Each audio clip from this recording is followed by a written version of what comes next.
Happy Thanksgiving week. Here we are. Welcome to the living room.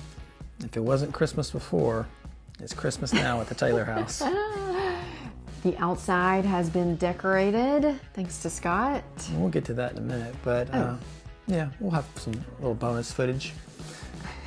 But yeah, this week was obviously sort of abbreviated from a work standpoint because, you know, the holidays and everybody starts winding down on Wednesday and then full-blown Thanksgiving on Thursday, and then everybody turns their attention to Black Friday or Christmas on Friday. And so that was for sure the back end of our week. But the front end of our week, we did do a little bit of work. Yeah, we showed some houses. The holidays can kind of get a bad rap for people not wanting to look at houses or sell houses. And I understand that because, you know, people like their Christmas tree.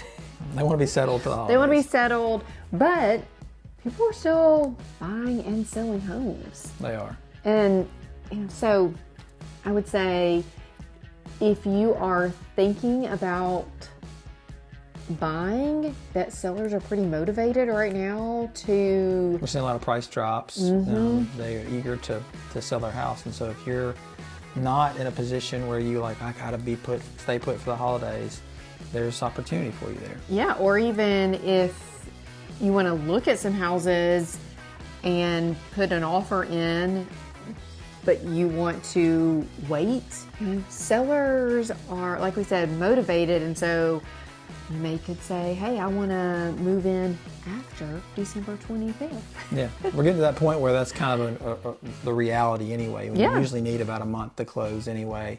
That's kind of where we are, and so that's a good spot to be in. Yeah, and people ask us if, like, when's the best time to list a house? When's the worst time to list a house?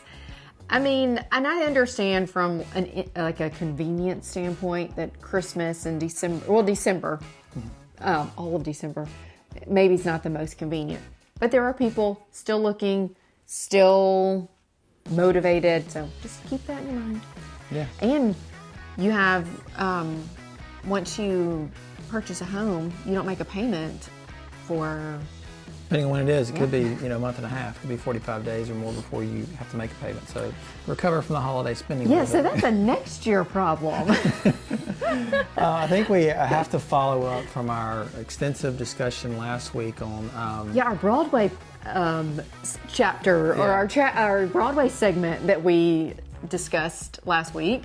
We did go with our family to see Wicked, and I think it got high ratings from everybody. Yeah, 10 out of 10 for me. Yeah, it was really good. I did not come from a background, I think we discussed, of having much familiarity with Wicked. Henry, our son, loves the soundtrack, listens to it all the time. Amanda's seen it live a couple of times over the years, and so to see the movie, they were super excited about it. I wasn't not excited, I just didn't know what I was going to see. And unfortunately for me, an early morning caught up with me. And I ended up, if you know Wicked, you're going to be so shocked when I tell you when I fell asleep, but it was during the last song. Defying Gravity. Defying Gravity. During the middle of it. He made it all 2 hours and 30 minutes and fell asleep in the last 10 minutes. Yeah, so a little insight into our lives. Amanda and I get up every morning at 4:30 to go to the gym because that's the only time that we could for sure know that we can go because nobody's going to have any demands on our time, work, kids, whatever. So we go every morning, every weekday morning. And this was on Friday that we went and saw the movie. And after 30 or plus minutes of previews, it was long, like this explanation. It got past my bedtime and I faded hard there at the end. To be honest, I did doze for like 5 seconds, well, maybe a little longer than that, before Defying Gravity, but it was really good. Same thing, early morning got us, but very, very good. Highly recommend. Loved it. While we're in our movie segment of this particular show, we also at the end of this week, we went and saw Moana 2.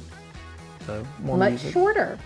Yeah, much shorter. I stayed awake the whole time. Yeah, it was only like an hour and 40 minutes. Yeah, so it was really good. Again, everybody enjoyed that as well. So everybody had also seen Moana multiple times and knew what they were getting into with this. And so it was a good watch. So Yeah, it was really good. I liked it. And probably the best news is that Luna got a new Christmas sweater. yeah. These are the things we can discuss when there's not a lot of work things to discuss. So Luna is also ready for Christmas. Yes, this week was Wednesday. Was preparing for we hosted our family in our living room for Thanksgiving, which was a lot of fun. You'll see our family, and then after that, Friday morning, I got up and we went full blast on the front yard decorations. The inflatables. So yeah. So this is you something. might can see them if Scott leans. You might can see Santa out there. Well, no, that's the tree. So it's funny because a few years ago, Amanda, Pre-kids. Pre-children, well, even when our children were younger, Amanda had a pretty steadfast, no inflatable design scheme. She was more classic Christmas, some lights, little trees out front, and the what do you call the garland over the door, and a wreath. Very understated, classy. And then one year we drove. Then Scott showed up with a 12-foot Santa Claus, and the rest is history. And we've embraced the inflatables, and so our front yard is, I would say, close to full, but apparently there's room for more for sure. There's room for more. So if you know where we live and want to swing by and check it out, you'll enjoy it. But that was the bulk of the end of the week.